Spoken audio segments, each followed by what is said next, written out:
ಅನುದಿನ ಆತ್ಮಿಕ ಆಹಾರದ ಕಾರ್ಯಕ್ರಮವನ್ನು ವೀಕ್ಷಿಸುವಂಥ ಆತ್ಮೀಯರೆಲ್ಲರಿಗೂ ಕರ್ತನೂ ಒಡೆಯನೂ ಪ್ರಪಂಚ ಮೋಕ್ಷ ಪ್ರದಾತನಾದ ಯೇಸು ಕ್ರಿಸ್ತನ ನಾಮದಲ್ಲಿ ಹೃತ್ಪೂರ್ವಕ ವಂದನೆಗಳನ್ನು ತಿಳಿಸ್ತಾ ಇದ್ದೀನಿ.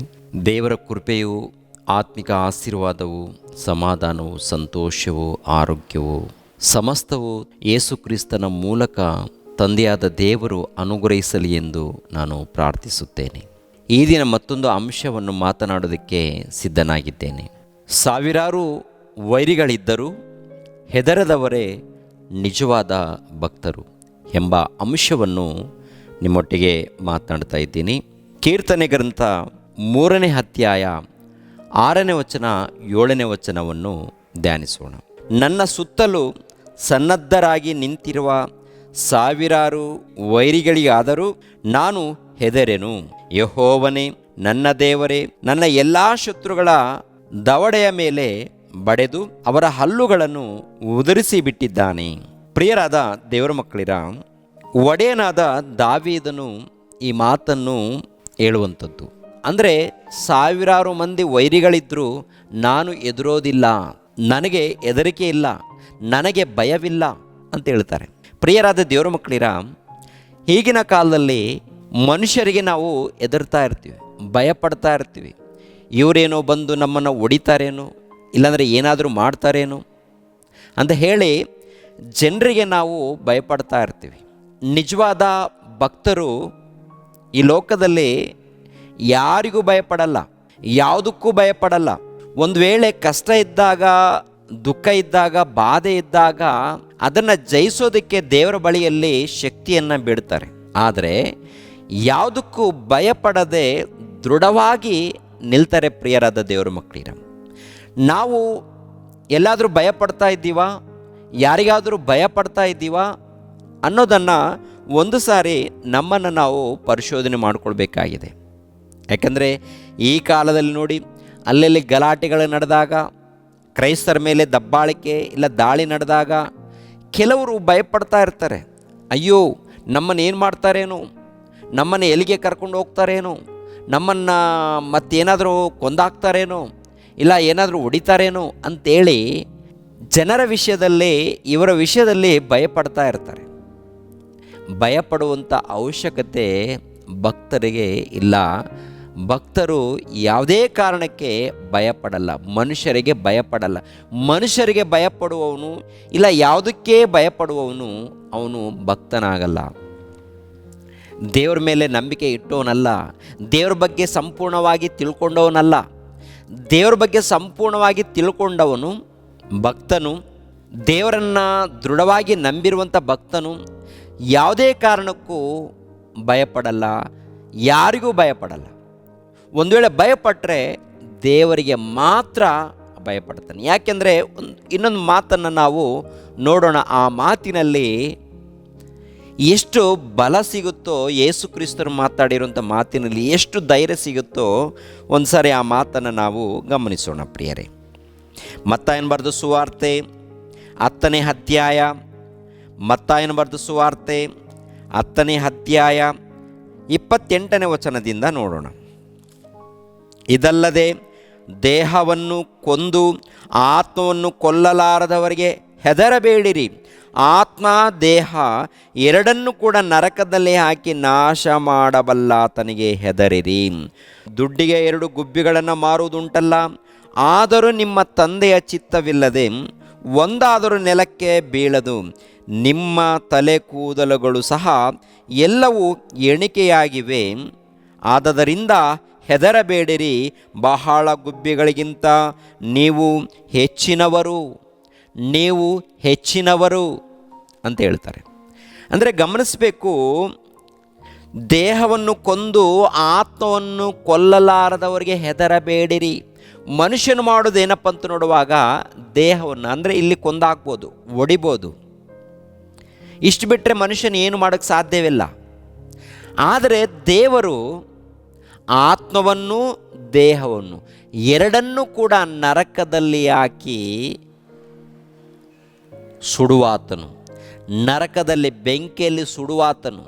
ಆದ್ದರಿಂದ ತಂದೆಯಾದ ದೇವರಿಗೆ ಹೆದರಬೇಕು, ಭಯಪಡಬೇಕು ನೀವು ಅಂತ ಹೇಳ್ತಾರೆ. ಈ ಲೋಕದಲ್ಲಿ ಟೋಟಲ್ ಎಲ್ಲ ಮಾನವರನ್ನು ಸತ್ತ ಮೇಲೆ ಎಲ್ಲಿಗೆ ನಡೆಸಬೇಕು? ಸ್ವರ್ಗಕ್ಕ, ನರಕಕ್ಕ? ಈ ಒಂದು ಅಧಿಕಾರ ಇದ್ದವ್ರು ಯಾರಪ್ಪ ಅಂತ ನೋಡುವಾಗ ದೇವರು ಸರ್ವಶಕ್ತನು. ಕೊನೆಯದಾಗಿ ತೀರ್ಪು ಮಾಡಿ ಯಾರ್ಯಾರಿಗೆ ಎಲ್ಲೆಲ್ಲಿ ಕಳಿಸ್ಬೇಕೋ ಅಲ್ಲಿ ಕಳಿಸ್ತಾನೆ. ಕಳಿಸುವಂಥ ಶಕ್ತಿ ಮಹಾಶಕ್ತನು. ಕಳಿಸುವಂಥ ಮಹಾಶಕ್ತನು ಬೇರೆ ಯಾರೂ ಅಲ್ಲ, ನಮ್ಮ ತಂದೆಯಾದ ದೇವರು, ದೈವ ಕುಮಾರನಾದಂಥ ಯೇಸು ಕ್ರಿಸ್ತನು. ಹಾಗಿರುವಾಗ ಆತನಿಗೆ ನಾವು ಭಯಪಡಬೇಕು, ದೇವರಿಗೆ ಭಯಪಡಬೇಕು, ಯೇಸು ಕ್ರಿಸ್ತರಿಗೆ ಭಯಪಡಬೇಕು.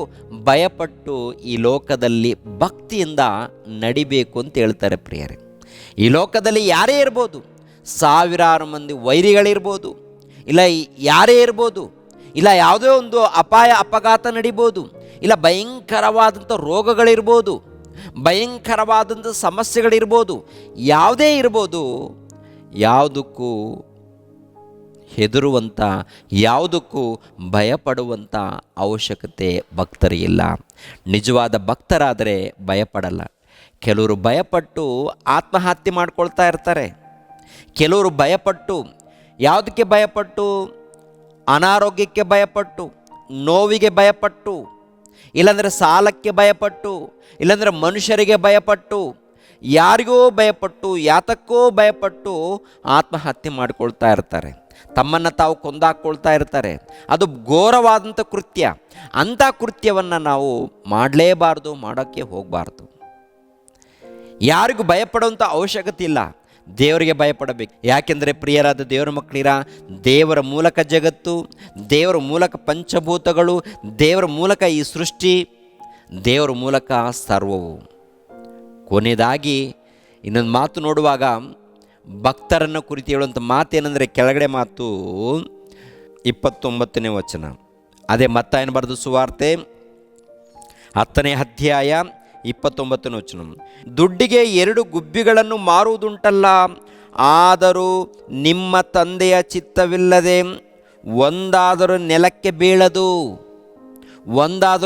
ಬೀಳದು. ಅಂದರೆ ಗುಬ್ಬಿಗಳು ಚಿಕ್ಕ ಪಕ್ಷಿಗಳಿರುತ್ತಲ್ಲ, ಚಿಕ್ಕ ಪಕ್ಷಿಗಳು ದುಡ್ಡಿಗೆ ಮಾರ್ತಾರೆ. ಹೌದು, ಮಾರಾಟ ನಡೆಯುತ್ತೆ, ವ್ಯವಹಾರ ಇರಲಿ. ಆ ಗುಬ್ಬಿಗಳು ಕೂಡ ದೇವರ ಅನುಮತಿ ಇಲ್ಲದೆ ನೆಲಕ್ಕೆ ಬೀಳುವುದಿಲ್ಲ ಅಂತ ಹೇಳ್ತಾರೆ. ನೆಲಕ್ಕೆ ಬೀಳುವುದಿಲ್ಲ ಅಂದರೆ ಗುಬ್ಬಿಗಳು ಕೂಡ ದೇವರ ಅನುಮತಿ ಇಲ್ಲದೆ ನೆಲಕ್ಕೆ ಬೀಳುವುದಿಲ್ಲ. ಅಂದರೆ ದೇವರ ಅನುಮತಿ ಇಲ್ಲದೆ ಅವು ಸಾಯುವುದಿಲ್ಲ ಅಂತ ಅರ್ಥ. ಎರಡನೇದಾಗಿ ಇನ್ನೊಂದು ಮಾತು ಹೇಳಿದ್ದಾರೆ ನೋಡಿ, 31ನೇ ವಚನ. ಆದದರಿಂದ ಹೆದರಬೇಡಿರಿ, ಬಹಳ ಗುಬ್ಬಿಗಳಿಗಿಂತ ನೀವು ಹೆಚ್ಚಿನವರು. ಅಂದರೆ ಆಕಾಶ ಪಕ್ಷಿಗಳಾಗಿರ್ಬೋದು, ಗುಬ್ಬಿಗಳಾಗಿರ್ಬೋದು, ಇಲ್ಲ ಜಂತುಗಳಾಗಿರ್ಬೋದು, ಪ್ರಾಣಿಗಳಾಗಿರ್ಬೋದು, ಎಲ್ಲವುಗಳಿಗಿಂತ ನೀವು ಹೆಚ್ಚಿನವರು ಅಂತ ಹೇಳ್ತಾರೆ. ಅಂದರೆ ಗುಬ್ಬಿಗಳು ದೇವರ ಅನುಮತಿ ಇಲ್ಲದೆ ಬೀಳದೆ ಇರುವಾಗ, ನೀನು ನಾನು ದೇವರ ಅನುಮತಿ ಇಲ್ಲದೆ ಮರಣ ಹೊಂದುತ್ತೀವ? ಪ್ರಿಯರಾದ ದೇವರ ಮಕ್ಕಳಿರ, ದೇವರ ಅನುಮತಿ ಇಲ್ಲದೆ ಮರಣ ಬರೋದಿಲ್ಲ. ದೇವರ ಅನುಮತಿ ಬೇಕು. ಆದರೆ ಈ ಲೋಕದಲ್ಲಿ ಕಷ್ಟಗಳು, ಶೋಧನೆಗಳು, ಹಿಂಸೆಗಳು ಬರುತ್ತೆ. ಬಂದಾಗ ದೃಢವಾಗಿ ನಿಲ್ಲಬೇಕು ಪ್ರಿಯರೇ. ಯಾರಾದರೂ ಬಂದು ಎದುರಿಸಿದ್ದಾರಾ? ಯಾರಾದರೂ ಬಂದು ಬೈದಿದ್ದಾರಾ? ಅವಮಾನಪಡಿಸಿದ್ದಾರಾ?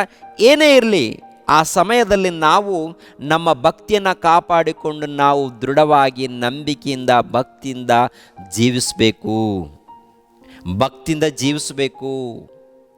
ಒಂದು ವೇಳೆ ಕಾನೂನಿಗೆ ನಾವು ದೂರನ್ನು ಸಲ್ಲಿಸ್ಬೋದು. ಇಂಥವ್ರು ಈ ರೀತಿ ನಮ್ಮನ್ನು ಬೆದರಿಸೋದಕ್ಕೆ, ಇಲ್ಲಾಂದರೆ ಕಿರಿಕಿರಿ ಮಾಡೋದಕ್ಕೆ ಬಂದಿದ್ದಾರೆ, ಅವಮಾನಪಡಿಸಿದ್ದಾರೆ ಅಂತೇಳಿ ಮೊದಲನೇದಾಗಿ ತಂದೆಯಾದ ದೇವರಿಗೆ ನಾವು ಪ್ರಾರ್ಥನೆ ಮಾಡಿ, ಎರಡನೇದಾಗಿ ದೂರನ್ನು ನಾವು ಸಲ್ಲಿಸ್ಬೋದು ಪೊಲೀಸರಿಗೆ, ಇಲ್ಲಾಂದರೆ ಕಾನೂನಿಗೆ. ಅದು ಮಾಡೋಣ, ಇಲ್ಲಿ ತಪ್ಪೇನಿಲ್ಲ. ಆದರೆ ನಮ್ಮ ಭಕ್ತಿ ದೃಢವಾಗಿರಬೇಕು, ನಮ್ಮ ನಂಬಿಕೆ ದೃಢವಾಗಿರಬೇಕು. ನಮ್ಮ ನಂಬಿಕೆ. ಆ ನಂಬಿಕೆಯಲ್ಲಿ ದೇವರ ಅನುಮತಿ ಇಲ್ಲದೆ ನನಗೆ ಯಾವ ಅಪಾಯ ನಡೆಯೋದಿಲ್ಲ, ದೇವರ ಅನುಮತಿ ಇಲ್ಲದೆ ನನಗೆ ಮರಣ ಬರೋದಿಲ್ಲ ಎಂಬ ಒಂದು ದೃಢವಾದ ನಂಬಿಕೆ ನಮಗಿರಬೇಕು. ಅದಕ್ಕೆ ದಾವೀದ ಮಹಾರಾಜನಿಗೆ ಅರ್ಥ ಆಗಿದೆ, ದೇವರು ಅರ್ಥ ಆಗಿದ್ದಾನೆ, ದೇವರ ಮನಸ್ಸು ಅರ್ಥ ಆಗಿದೆ. ದೇವರ ಧ್ಯಾನದಲ್ಲಿ, ದೇವರ ಭಕ್ತಿಯಲ್ಲಿ ನಾನಿದ್ದರೆ ಖಂಡಿತವಾಗಿ ದೇವರು ನನ್ನ ಜೊತೆಯಲ್ಲಿ ಇರ್ತಾರೆ, ತನ್ನ ದೂತರನ್ನು ಕಾವಲಿಗಿಟ್ಟು ನನ್ನನ್ನು ಕಾಪಾಡ್ತಾರೆ. ಎಷ್ಟೇ ಮಂದಿ ವೈರಿಗಳಿರ್ಬೋದು, ಅವರೆಲ್ಲರನ್ನು ದೇವರೇ ತುಳಿತಾರೆ. ನಾನೇನು ಮಾಡೋದು ಬೇಕಾಗಿಲ್ಲ, ಭಕ್ತನಾಗಿ ಒಳ್ಳೆಯವನಾಗಿ ಜೀವಿಸಿದ್ರೆ ಸಾಕು, ಯಾರ್ಯಾರನ್ನು ಎಲ್ಲೆಲ್ಲಿ ತುಳಿಬೇಕು ಅಲ್ಲೆಲ್ಲಿ ತುಳಿತಾರೆ ಎನ್ನುವಂಥ ಸಂಗತಿ ದಾವೀದನಿಗೆ ಗೊತ್ತಾಗಿದೆ. ನಿನಗೆ ನನಗೆ ಗೊತ್ತಾಗಿದೆಯಾ? ನಿನಗೂ ನನಗೂ ಗೊತ್ತಾ? ನಿಜವಾದ ಭಕ್ತರಾಗಿ ಜೀವಿಸಿದಾಗ, ನಿಜವಾದ ಭಕ್ತಿಯಿಂದ ನಾವು ಜೀವಿಸಿದಾಗ ನಮ್ಮ ಹಿಂದೆ ದೇವರು ಇರ್ತಾರೆ, ತನ್ನ ದೂತರನ್ನು ಕಾವಲಿಗಿಟ್ಟು ಕಾಪಾಡ್ತಾರೆ. ಮತ್ತೊಂದು ಅದ್ಭುತವಾದಂಥ ಮಾತು ನಮಗೋಸ್ಕರ ಬರೆಸಿದ್ದಾರೆ ಪ್ರಿಯರೇ, ನೋಡೋಣವಾ?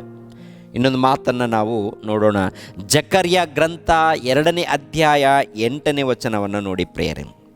ಎಷ್ಟು ಅದ್ಭುತವಾದಂಥ ಮಾತು ದೇವರು ಹೇಳಿದ್ದಾರೋ, ಉನ್ನತವಾದಂಥ ಮಾತು, ಶ್ರೇಷ್ಠವಾದಂಥ ಮಾತು ದೇವರು ಹೇಳಿರುವಂಥ ಮಾತು ಗಮನಿಸ್ರಿ. ಜಕರ್ಯ 2ನೇ ಅಧ್ಯಾಯ 8ನೇ ವಚನ. ನಿಮ್ಮನ್ನು ತಾಕುವವನು ಯೆಹೋವನ ಕಣ್ಣು ಗುಡ್ಡನ್ನು ತಾಕುವವನಾಗಿದ್ದಾನೆ. ಅಬ್ಬಾ, ಎಷ್ಟು ಅದ್ಭುತವಾದಂಥ ಮಾತು ಹೇಳಿದ್ದಾನೆ ಪ್ರಿಯರೇ. ನಿಮ್ಮನ್ನು ಯಾರಾದರೂ ಮುಟ್ಟಿದರೆ ನಿಮ್ಮನ್ನಲ್ಲ, ಮೊಟ್ಟ ಮೊದಲು ನನ್ನನ್ನು ಮುಟ್ಟಿದ್ದಾನೆ. ನನ್ನನ್ನು ಎಲ್ಲಿ ಮುಟ್ಟಿದ್ದಾನೆ ಗೊತ್ತಾ? ನನ್ನ ಕಣ್ಣು ಗುಡ್ಡನ್ನು ಮುಟ್ಟಿದ ಹಾಗೆ ಅಂತ ಹೇಳ್ತಾನೆ ಪ್ರಿಯರೇ. ಅಂದರೆ ಯಾರು ನಿಜವಾಗಲೂ ಸಂಪೂರ್ಣ ಹೃದಯದಿಂದ, ಸಂಪೂರ್ಣ ಭಕ್ತಿಯಿಂದ ದೇವರನ್ನು ಪ್ರೀತಿಸ್ತಾರೋ, ಭಕ್ತಿಯಿಂದ ನಡೀತಾರೋ, ಆತನ ಆಜ್ಞೆಗಳಿಗೆ ಒಳಪಟ್ಟು ವಿಧೇಯರಾಗಿ ಜೀವಿಸ್ತಾರೋ, ಅಂಥವರನ್ನು ಕುರಿತು ಹೇಳಿರುವಂಥ ಮಾತು, ಅಂಥವರನ್ನು ಕುರಿತು ಹೇಳಿರುವಂಥ ಮಾತು, ನಿಮ್ಮನ್ನು ತಾಕುವವನು ನನ್ನ ಕಣ್ಣು ಗುಡ್ಡನ್ನು ತಾಕಿದ ಹಾಗೆ ಅಂತ ಹೇಳ್ತಾನೆ. ಹಾಗಿರುವಾಗ ನಮಗೆ ಭಯ ಇರುತ್ತಾ ಪ್ರಿಯರೇ? ನನ್ನ ತಂದೆಯಾದ ದೇವರು ನಮ್ಮ ಜೊತೆಯಲ್ಲಿ ಇದ್ದಾನೆ ಎಂಬುವಂಥ ನಂಬಿಕೆ ಇದ್ದಾಗ ಭಯ ಇರುತ್ತಾ? ಭಯ ಇರುತ್ತಾ? ಹೆದರಿಕೆ ಇರುತ್ತಾ? ಇಲ್ಲ ರೀ. ನಾವು ಒಂದು ವೇಳೆ ಹೆದರ್ತಾ ಇದ್ದೀವಿ ಅಂದರೆ ದೇವ್ರ ಬಗ್ಗೆ ಸರಿಯಾದ ಮಾಹಿತಿ ನಮಗೆ ಅರ್ಥ ಆಗಿಲ್ಲ ಅಂತ ಅರ್ಥ. ತಂದೆಯಾದ ದೇವರ ಬಗ್ಗೆ ಸರಿಯಾದ ರೀತಿಯಲ್ಲಿ ಅರ್ಥ ಮಾಡಿಕೊಂಡಿಲ್ಲ ಅಂತ ಅರ್ಥ. ಯೇಸು ಕ್ರಿಸ್ತರ ಬಗ್ಗೆ ಸರಿಯಾದ ರೀತಿಯಲ್ಲಿ ಅರ್ಥ ಮಾಡಿಕೊಂಡಿಲ್ಲ ಅಂತ ಅರ್ಥ ಪ್ರಿಯರೇ. ಆದ್ದರಿಂದ ದೇವರನ್ನು, ದೈವ ಕುಮಾರನಾದಂಥ ಯೇಸು ಕ್ರಿಸ್ತರನ್ನು, ಪವಿತ್ರಾತ್ಮನನ್ನು ಅರ್ಥ ಮಾಡಿಕೊಂಡು, ಭಕ್ತರನ್ನು ಅರ್ಥ ಮಾಡಿಕೊಂಡು ಭಯ ಭಕ್ತಿಯಿಂದ ನಾವು ಜೀವಿಸೋಣ. ವಾಕ್ಯಕ್ಕೆ ಒಳಪಟ್ಟು ಜೀವಿಸೋಣ. ಪ್ರತಿನಿತ್ಯ ಧ್ಯಾನದಲ್ಲಿರೋಣ, ಪ್ರಾರ್ಥನೆಯಲ್ಲಿರೋಣ, ದೇವರನ್ನ ಘನಪಡಿಸೋಣ. ನಾವೇನು ಕೆಲಸ ಮಾಡ್ತಾ ಇದ್ದೀವೋ ನಿಷ್ಠೆಯಿಂದ, ಭಕ್ತಿಯಿಂದ, ಒಳ್ಳೆ ರೀತಿಯಿಂದ ಕೆಲಸ ಮಾಡೋಣ. ದೇವರ ಪ್ರೀತಿಯನ್ನು ಸಾರೋಣ, ದೇವರ ಪ್ರೀತಿಯನ್ನು ನಮ್ಮ ಜೀವಿತದಲ್ಲಿ ತೋರಿಸೋಣ ಪ್ರಿಯರೇ. ದೇವರು ನಿಮ್ಮನ್ನು, ನನ್ನನ್ನು ಆಶೀರ್ವದಿಸಲಿ. ಎಲ್ಲರೂ ತಲೆಬಾಗಿಸ್ರಿ, ಪ್ರಾರ್ಥನೆ ಮಾಡಿ ಮುಗಿಸುತ್ತೇನೆ. ಸರ್ವವನ್ನು, ಸರ್ವಲೋಕವನ್ನು ಉಂಟು ಮಾಡಿರುವಂಥ ನಮ್ಮ ತಂದೆಯಾದ ದೇವ, ನಿಮಗೆ ಕೃತಜ್ಞತೆಗಳು, ಸ್ತೋತ್ರಗಳು ತಂದೆ. ನೇರ ಪ್ರಸಾರವನ್ನು ವೀಕ್ಷಿಸುವಂಥ ಎಲ್ಲ ನಿಮ್ಮ ಮಕ್ಕಳನ್ನು ಹೆಸರುಗಳಿಂದ ಆಶೀರ್ವದಿಸಿ, ಕನಿಕರಿಸಿ, ಕಾಪಾಡಿ, ನೆಮ್ಮದಿಯನ್ನು, ಸಮಾಧಾನವನ್ನು, ಸಂತೋಷವನ್ನು, ಆರೋಗ್ಯವನ್ನು ದಯಪಾಲಿಸಿ ತಂದೆ. ಪ್ರತಿಯೊಬ್ಬರೂ ನಿಮ್ಮ ಮಕ್ಕಳು ತಂದೆ, ಪ್ರತಿಯೊಬ್ಬರೂ ನಿಮ್ಮ ಆಶೀರ್ವಾದ ಪಡ್ಕೊಳ್ಬೇಕು. ಕನಿಕರಿಸಿ, ಕಾಪಾಡಿ, ನಿಮ್ಮ ಮನಸ್ಸನ್ನು ಅರ್ಥ ಮಾಡಿಕೊಂಡು ಭಯ ಭಕ್ತಿಯಿಂದ ಜೀವಿಸುವಂತೆ ಸಹಾಯ ಮಾಡಿ ತಂದೆ. ನಿಮ್ಮ ವಾಕ್ಯಗಳು ಅನೇಕರಿಗೆ ತಲುಪಿಸಬೇಕು, ಅನೇಕರು ಕೇಳಬೇಕು, ಅನೇಕರು ಸತ್ಯವನ್ನು ಗ್ರಹಿಸ್ಕೊಳ್ಬೇಕು. ಆಶೀರ್ವದಿಸಿ, ಪ್ರತಿಯೊಬ್ಬರನ್ನು ಕನಿಕರಿಸಿ, ಕಾಪಾಡಿ. ಯೇಸು ಪವಿತ್ರ ನಾಮದಲ್ಲಿ ಬೇಡಿ ಹೊಂದಿದೆಯಪ್ಪ ತಂದೆಯೇ, ಆಮೇನ್. ಎಲ್ಲರಿಗೂ ವಂದನೆಗಳು.